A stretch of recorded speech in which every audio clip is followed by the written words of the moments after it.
최근에 SNS를 통해서 또 인터넷을 통해서 온 세계를 깜짝 놀라게 하고 큰 충격을 주었던 사진이 있었습니다. 아마 많은 분들이 보셨을 이 사진은 시리아 난민 쿠르디 아이의 3살 된 이 아이의 차가운 시신이었습니다. 4년 넘게 시리아에서 난전을 통해서 그리고 IS의 학살을 통해서 피난 나오고 또 난민으로 길을 떠났던 이 가정, 그런데 지중해를 건너는 동안에 그의 형과 그리고 쿠르디 그리고 엄마까지도 세상을 떠나고 해변가에 있는 그 아이의 차가운 시신을 통해 파도에 휩쓸린 인도주의라는 제목으로 온 세계를 경악해 하고 이것을 통해서 난민에 대한 새로운 도전과 또 새로운 관심을 불러일으켰던 중요한 사건이기도 합니다. 우리는 이 장면을 보면서 가슴을 아프지 않은 사람은 아무도 없었습니다.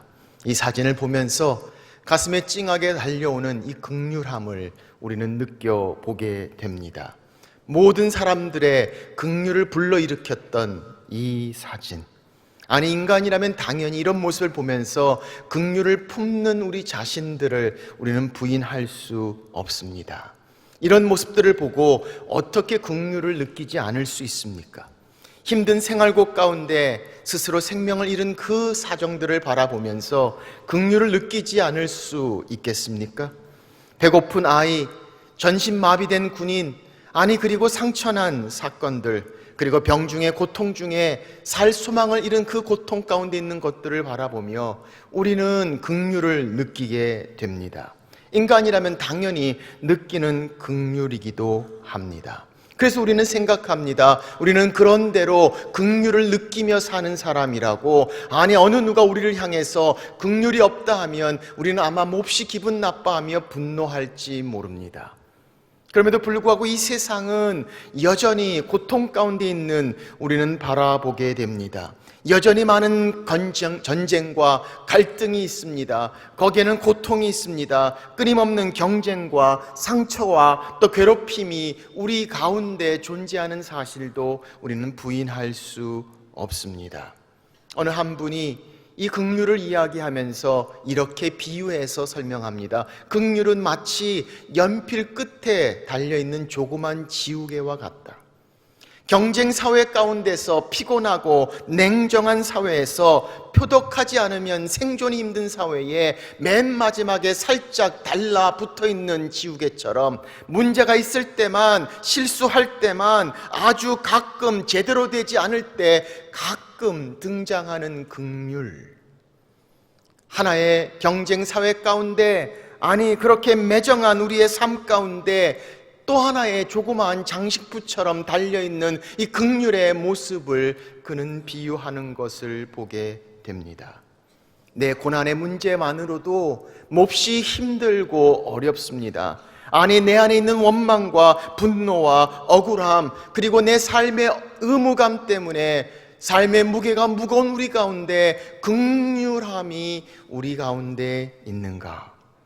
때로는 이 매정하고 냉정한 사회 가운데 정에 끌리지 않고 표독하지 않으면 생존할 수 없는 우리의 모습 가운데 그렇게 정을 흔들고 긍휼을 품으면 마치 우리는 패배하고 우리가 불이익을 당하는 것처럼, 연약한 모습인 것처럼 인정되고 있는 사건, 아니 뿐만 아니라 고통 그 자체를 싫어하는 우리가 그 어느 누구의 고통에도 우리의 마음이 끌려 하고 싶지 않는 우리 가운데 이 긍휼이란 단어가 어떤 의미를 가지고 있습니까? 오늘 성경은 우리에게 긍휼의 영성에 대해서 말씀하시기를 원합니다. 그래서 오늘 말씀을 보니까 성경은 오늘 이렇게 본문에서 말씀하십니다. 32절부터 34절까지 말씀을 보십시오. 너희가 만일 너희를 사랑하는 자만 사랑하면 칭찬받을 것이 무엇이냐? 죄인들도 사랑하는 자는 사랑하느니라. 너희가 만일 선대하는 자만을 선대하면 칭찬받을 것이 무엇이냐? 죄인들도 이렇게 하느니라. 너희가 받기를 바라고 사람에게 꾸어주며 칭찬받을 것이 무엇이냐? 죄인들도 그만큼 하고자 하여 죄인에게 꾸어주느니라. 성경은 뭐라고 말씀합니까? 우리가 사랑하는 자만 사랑하면 그건 죄인들도 한다고 이야기합니다. 우리에게 잘해주는 사람에게 잘하는 것은 다른 어느 누구도 다 하는 것이라고 이야기합니다. 받을 생각을 하고 꾸어주는 것, 우리가 다 죄인들마저도 하는 것이다 라고 이야기합니다. 오늘 이 말씀 가운데 성경은 우리에게 말씀합니다. 진정한 긍휼은 결코 자연스러운 것이 아닙니다. 진정한 긍휼은 저절로 생겨나는 것이 아니라는 것입니다. 사랑하는 자들을 사랑하는 것, 선대하는 자들을 선대하는 것, 무엇인가 바라고 꾸어주는 것, 그것은 당연한 것이고 누구나 하는 것이고 그것으로 어떻게 칭찬을 받겠느냐라고 말씀하시며, 진정한 긍휼은 그것에서 벗어나 더 나아가는 것, 바로 그것이 긍휼이다라고 성경은 우리에게 말씀하고 있습니다. 그래서 국어사전에 보니까 긍휼을 이렇게 정의합니다. 남을 불쌍히 여겨 돌보아 주는 것이다. 우리는 고통을 회피하기를 원합니다. 아니, 피할 수 있는 방법을 원합니다. 그러나 고통을 향해 다가가는 이 긍휼은 결코 자연적인 것이 아닙니다. 평범하지 않습니다. 그것은 비정상적인 것이기도 합니다. 그래서 오늘 성경은 우리에게 이렇게 명령하고 있음을 봅니다.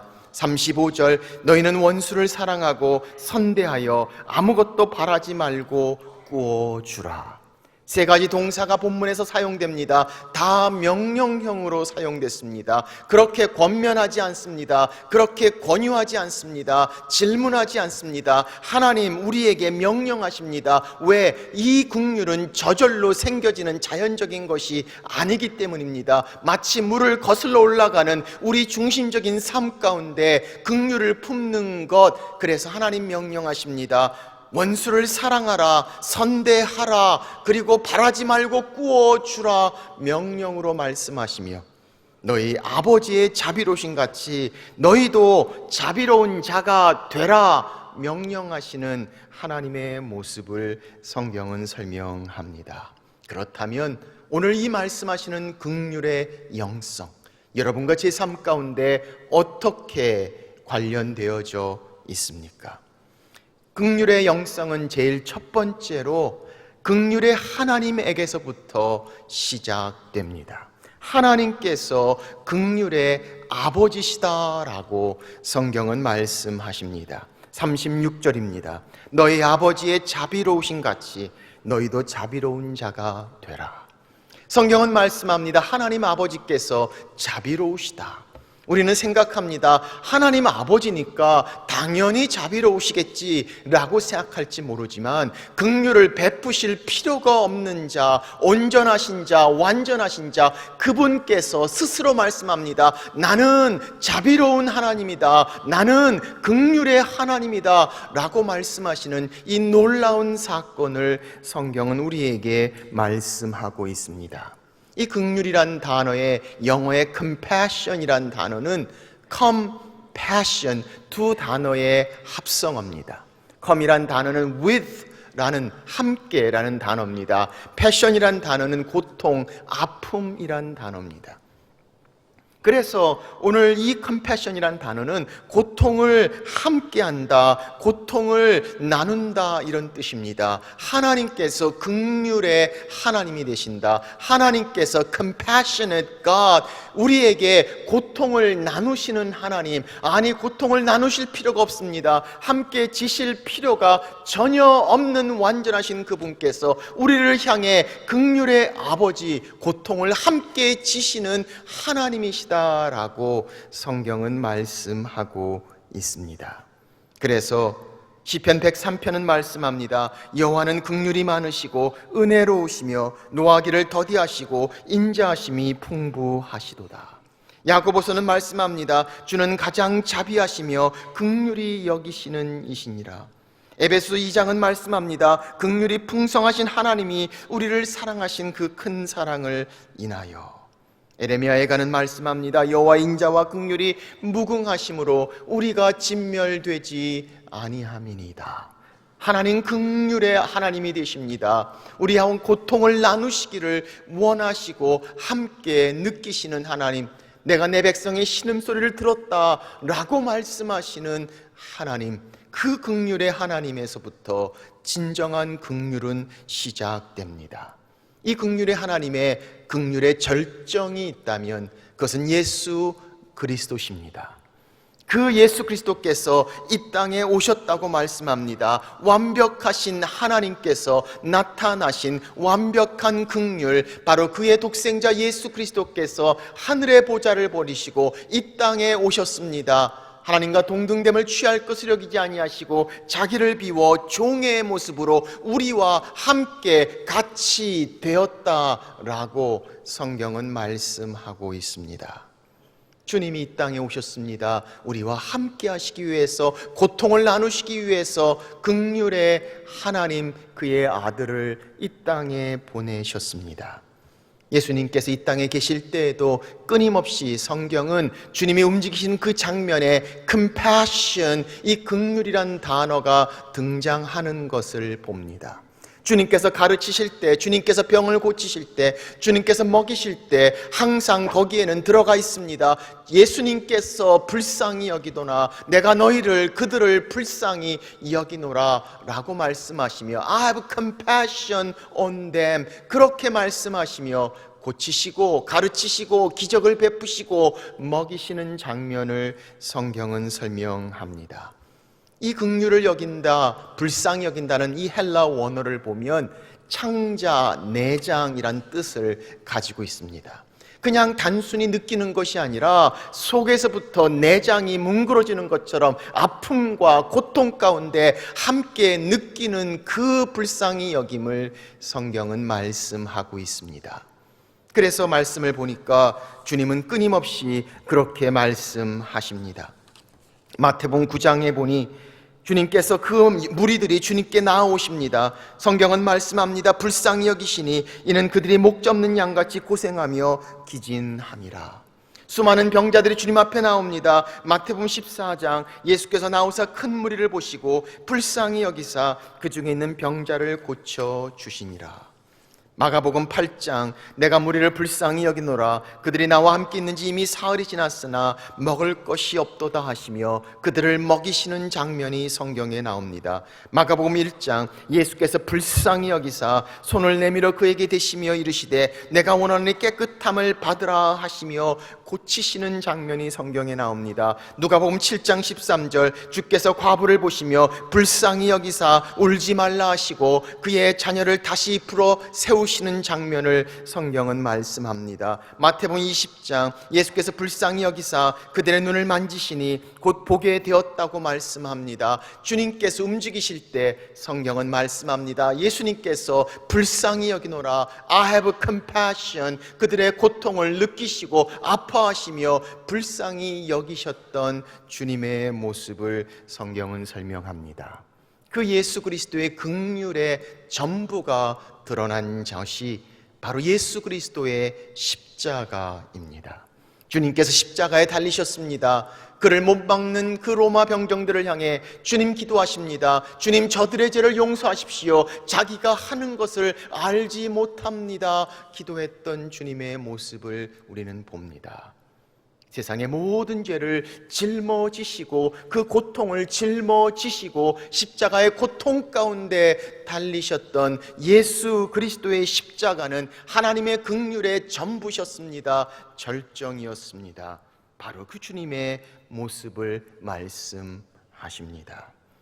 그것은, 그 긍휼은 차고 넘쳐서 나오는 긍휼을 말하고 있지 않습니다. 내가 이제는 먹고 살만하니까 이제 남을 좀 돌아봐야지 하는 긍휼을 말하고 있지 않습니다. 그 긍휼에는 자격이 없습니다. 아니, 상대의 부족함이 있습니다. 나의 상태에도 관계가 없습니다. 주님께서 십자가의 고통 중에 있을 때 그들을 위해 기도하셨습니다. 십자가에 달리셨습니다. 부족하지만, 연약함 가운데 있지만 여전히 그들을 향해 품는 긍휼의 마음, 성경은 우리에게 말씀하고 있습니다. 긍휼은 그들의 자격을 말하고 있지 않습니다. 긍휼은 우리의 상태를 말하고 있지 않습니다. 긍휼은 바로 상대의 안타까운 모습들을 불쌍히 여기는 마음의 모습을 말씀하고 있습니다.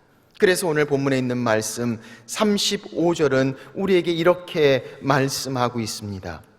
그렇게 사랑하고 선대하며 바라지 않고 꾸어주면 너희 상이 클 것이요 지극히 높으신 이의 아들이 되리니. 성경은 말씀합니다. 하나님이 긍휼의 하나님이십니다. 그러므로 우리가 그렇게 긍휼을 베풀 때 우리는 하나님과 연합된다고 말씀합니다. 하나님의 아들이 된다고 말씀합니다. 하나님을 닮는 자들 된다고 성경은 말씀하고 있습니다. 제3남매 중에 큰아이가 유독 저를 많이 닮았습니다. 큰딸이 곱슬머리부터 얼마나 어렸을 때부터 저를 닮았는지 길가에 가도 사람들이 걔를 보고 제 딸인 걸 저절로 알아보는 일들이 있었습니다. 그래서 사람들은 이야기합니다. 아빠 참 많이 닮았네. 아빠 참 많이 닮았네. 그렇습니다. 오늘 그렇게 성경은 우리에게 말씀합니다. 하나님께서 긍휼의 아버지가 되신다. 긍휼을 베푸는 자 하나님의 높으신 이의 아들이다 라고 말합니다. 그것을 바라보며 아버지 닮았네, 아빠 닮았네, 하나님과 연합되는 긍휼의 모습을 성경은 말씀합니다. 쟨 참 아빠 눈 많이 가졌어, 아빠 코 그대로야 라고 이야기하는 것처럼 오늘 긍휼의 하나님, 그 긍휼의 하나님에서부터 진정한 긍휼이 시작된다는 것을 성경은 말씀하십니다. 두 번째로 어떻게 우리가 이 긍휼의 영성을 가질 수 있습니까?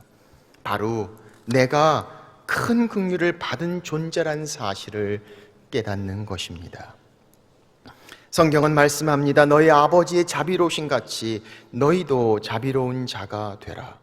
하나님 아버지의 자비로우심이 누구에게 전달되었습니까? 우리가 그렇게 큰 긍휼을 받은 자다라고 성경은 말씀합니다. 디모데전서 1장은 말씀합니다. 내가 전에는 비방자요 박해자요 폭행자였으나 도리어 긍휼을 입은 것은 내가 믿지 아니할 때 알지 못하고 행하였음이라 라고 말씀하시며 우리가 긍휼을 입었다라고 말씀합니다. 에베소 2장 7절은 말씀합니다. 그리스도 예수 안에서 우리에게 자비하심으로써 그 은혜의 지극히 풍성함을 오는 여러 세대에 나타내려 하심이라. 하나님께서 긍휼을 베푸셨다, 자비하심으로 그 풍성함을 나타내셨다라고 말씀합니다. 기도서 3장은 우리에게 말씀합니다. 우리 구주 하나님의 자비와 사람 사랑하심이 나타날 때에 우리를 구원하시되 그리스도의 긍휼하심, 하나님의 자비하심으로 우리가 구원을 받았다라고 말씀하고 있습니다. 우리의 구원은 하나님의 긍휼하심으로 이루어졌습니다. 죄 가운데 있는 우리의 부족함과 연약함을 보시고 그리스도 예수께서 이 땅에 오셨습니다. 우리의 고통을 짊어지시고 십자가에 달리셨습니다. 그러나 우리의 긍휼하심은 단순한 구원으로 끝나지 않습니다. 지금도 우리의 삶 가운데 하나님의 긍휼하심을 우리는 경험하고 있습니다. 하나님의 긍휼하심 가운데 살고 있습니다. 성경은 우리에게 말씀합니다. 내가 큰 긍휼을 받은 자라는 사실을 인정하는 삶, 바로 거기에 긍휼의 영성이 시작된다는 사실을 말씀하고 있습니다. 우리가 얼마나 긍휼을 받은 자입니까? 우리의 연약함이 있습니다. 우리의 부족함이 있습니다. 우리의 실수와 실패가 있습니다. 우리의 고통과 외로움이 있었습니다. 하나님은 그때 긍휼을 베푸셨습니다. 누군가를 통해서 우리 가운데 역사하셨습니다. 실패하고 연약할 때 누군가 우리를 향해 손을 내밀었습니다. 고통 중에 있을 때 누군가 우리를 도와줬습니다. 오늘 그런 도움 없이, 그런 기도 없이, 그런 긍휼함 없이 오늘까지 올 수 있던 자가 누가 있었을까요?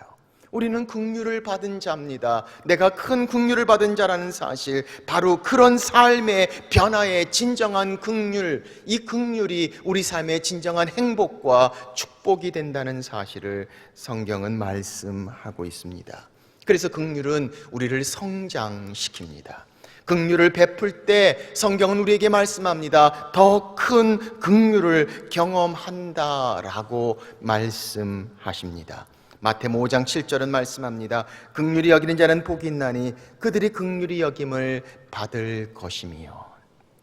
얼마나 많은 분들이 긍휼을 베풀면서 이렇게 이야기합니다. 나는 내가 긍휼을 베푼다고 했는데 나중에 보니 내가 더 많이 받았습니다. 더 많이 깨달았습니다. 더 많이 성장했습니다. 그것이 내게 더 큰 축복이었습니다. 긍휼을 베푸는 자에게 더 큰 긍휼을 베푸시는 하나님.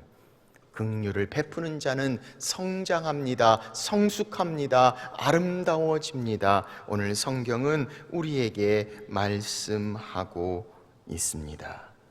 사랑하는 여러분, 긍휼이 필요하십니까? 하나님의 긍휼이 필요한 삶 가운데 있습니까? 그렇다면 긍휼을 베푸십시오. 오늘 성경은 우리에게 말씀합니다. 하나님 아버지가 긍휼을 베푸시는 이시라. 너희도 긍휼을 베푸는 자가 되라. 세 번째로, 긍휼을 베푸는 삶을 살아야 합니다. 우리는 질문해 봅니다. 하나님이 긍휼의 아버지가 되십니다. 우리는 그의 자녀입니다. 우리가 긍휼을 베풀 때 그를 닮아갑니다. 우리는 그렇게 하나님의 큰 긍휼을 받은 자입니다. 그러므로 지금도 그 긍휼을 경험하며 사는 우리는 내가 나의 삶에 있는 긍휼을 바라본다면 긍휼을 베푸는 우리의 자신을 발견하게 됩니다. 그렇다면 어떻게 긍휼을 베풀 수 있습니까? 긍휼을 베푸는 것이 일상의 영성 가운데 어떻게 나타납니까? 긍휼을 베푸는 삶은 세 가지 모습을 가지게 됩니다. 첫째는 거기에는 함께함이 있습니다. 이 함께함은 정말 긍휼을 베푸는 자들이 그 힘들고 어려운 자들을 향해 긍휼을 품을 때 그들의 마음이 그들을 향하고 다가가며 함께함을 이야기합니다. 우리가 긍휼하지 못하는 이유가 뭡니까? 내 판단이, 내 편견이, 내 생각이 딱 있는 그들을 향해 아니 긍휼할 수 없습니다. 공의와 정의를 이야기하며 내 판단과 평가로 그들을 정죄하는 순간부터 우리는 진정한 긍휼을 베풀 수가 없습니다.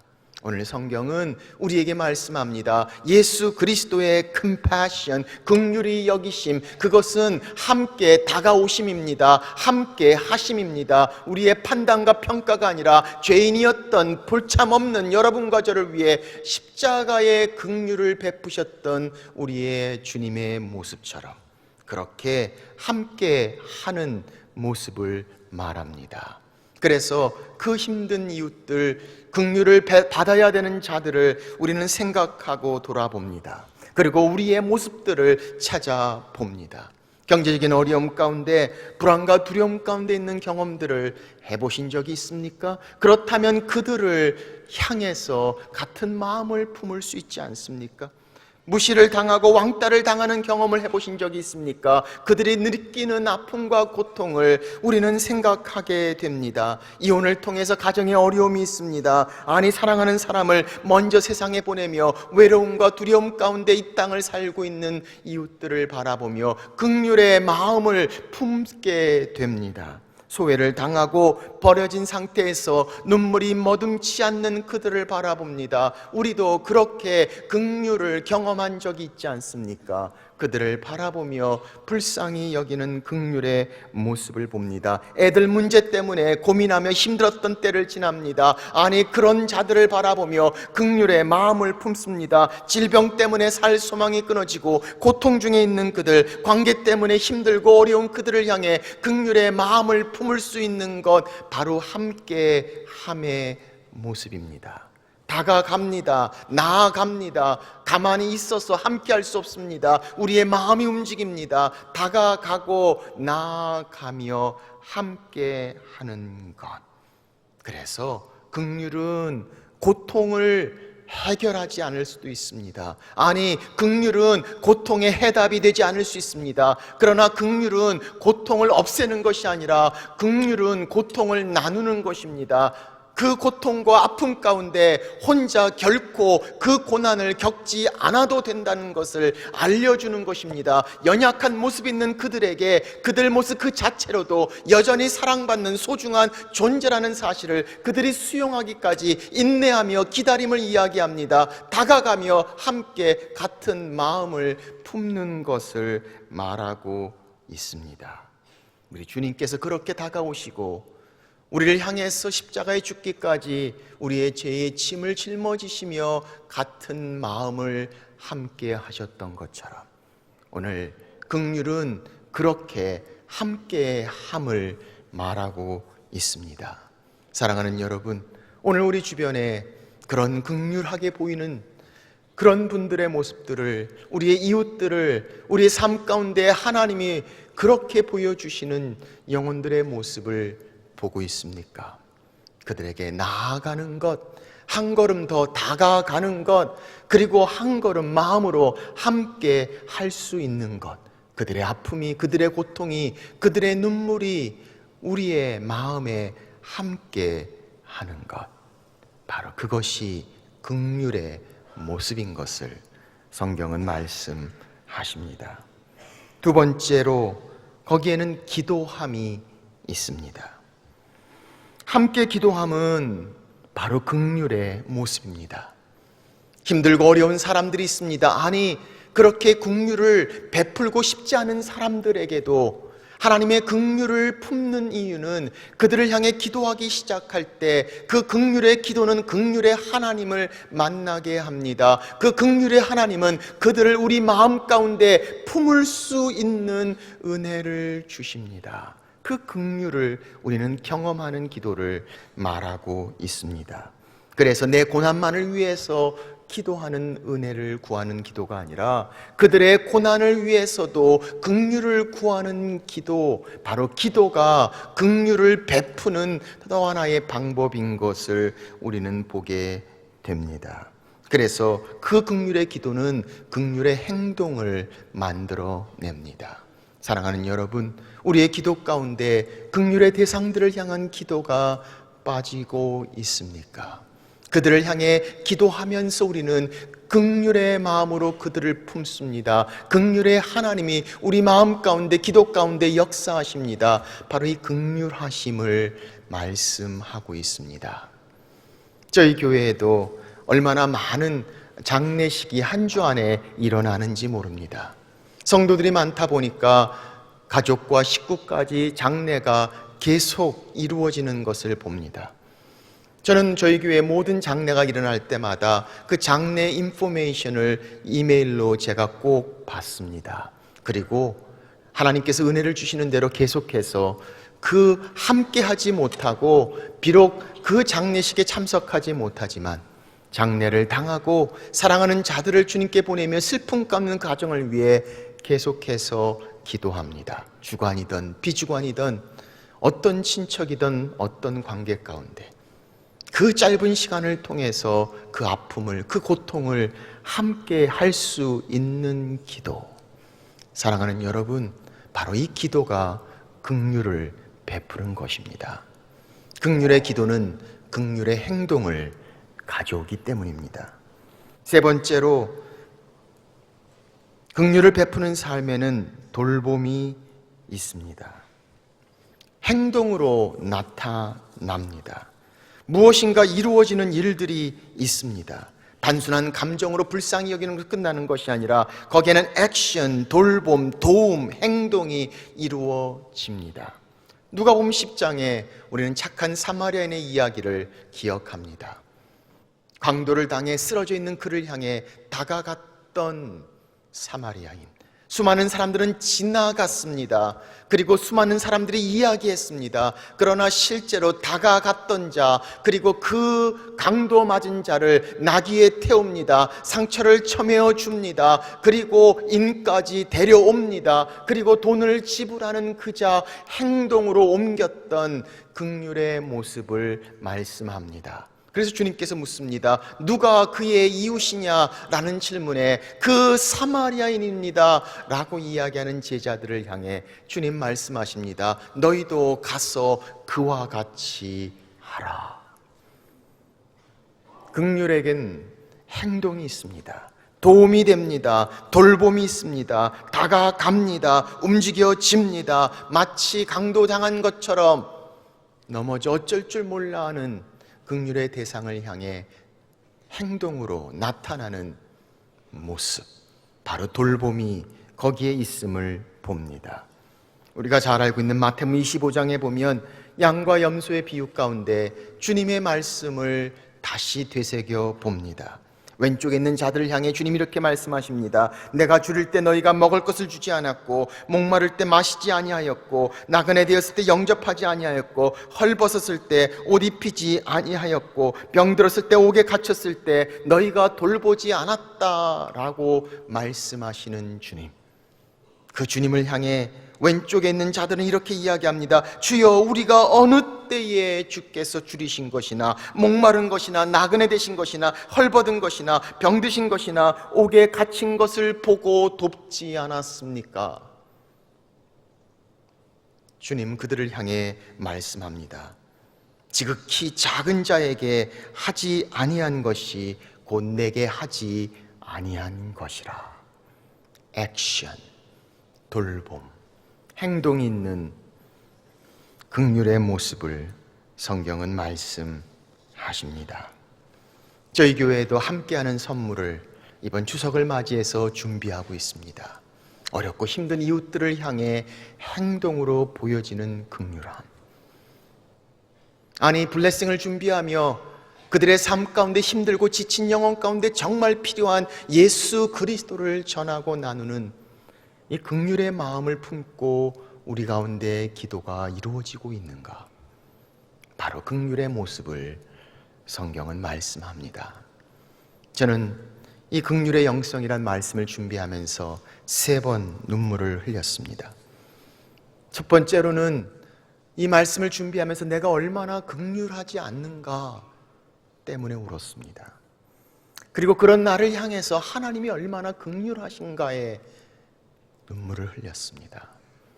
그리고 그런 주님의 긍휼하심으로 우리의 삶과 세상을 돌아보며 긍휼을 받아야 되는 자들을 바라보며 또 한 번 눈물을 흘립니다.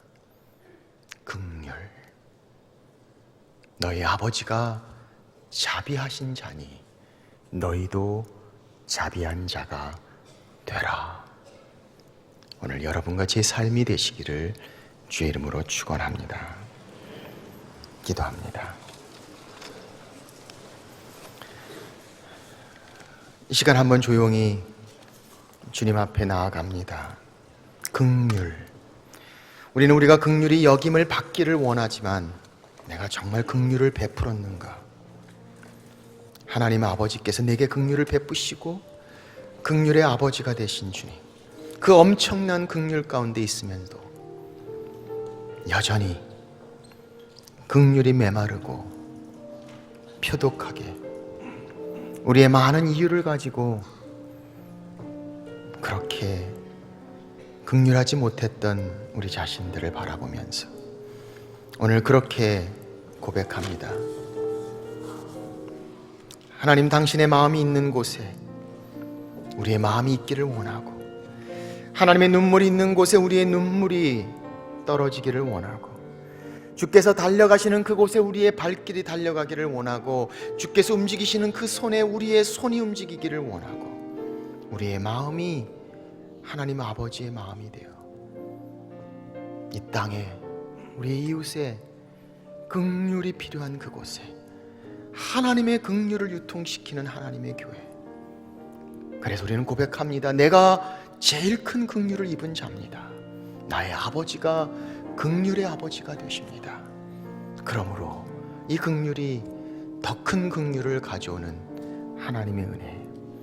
하나님, 주님처럼 내 삶 가운데 각박한 삶 가운데 진정한 긍휼의 강이 흐르게 하시고 넘치게 하시고, 내가 여전히 연약합니다. 내가 여전히 부족합니다. 나도 힘들고 나도 어렵지만 오늘 진정한 긍휼, 그들을 향한 하나님의 마음, 내게서 흐르는 긍휼의 자녀가 되게 해 주옵소서. 오늘 주님 앞에 나아가며 같이 기도하며 고백합니다.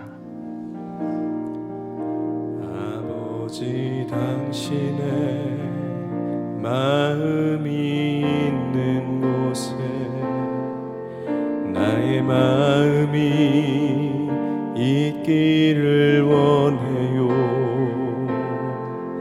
아버지, 당신의 눈물이 고인 곳에 나의 눈물이 고이길 원해요. 아버지,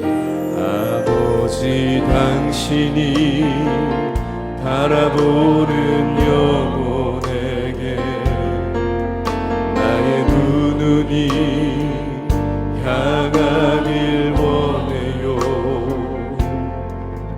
아버지, 당신이 울고 있는 어두운 땅에 나의 두 발이 향하길 원해요. 나의 마음이 아버지의 마음 알아. 내 모든 뜻 아버지의 뜻이 될 수 있기를 나의 온몸이 아버지의 마음 알아. 내 모든 삶 당신의 삶 되기를. 나의 마음이, 우리 다 같이 일어나겠습니다. 나의 마음이 아버지의 마음 알아. 내 모든 뜻 아버지의 뜻이 될 수 있기를 나의 온몸이 아버지의 마음 알아. 내 모든 삶 당신의 삶 되기를. 그렇습니다. 우리를 향해 긍휼의 아버지가 되시는 아버지를 알아. 그 아버지의 마음대로 우리의 마음이 바로 아버지의 마음이 되기를, 우리의 모든 삶이 그렇게 긍휼을 베푸시는 당신의 모습이 되기를, 우리 있는 그곳에서 긍휼을 베푸는 자, 긍휼을 나누는 자, 고통을 없앨 순 없지만 고통을 함께하는 자, 그래서 하나님의 긍휼하심을 함께 경험하며 더 큰 긍휼하심을 입는 하나님의 자녀, 하나님 우리가 되게 하여 주옵소서. 이제는 그렇게 우리를 위하여 십자가에 달리신 예수 그리스도의 은혜와 독생자 아들을 죽기까지 내어주신 하나님 아버지의 무한하신 사랑과 성령의 교통 함께 하심이 오늘 그 긍휼의 하나님 앞에 긍휼의 자녀로 긍휼을 베푸는 하나님의 자녀들 위해 이제부터 영원토록 함께 하시기를 간절히 축원하옵나이다. 아멘.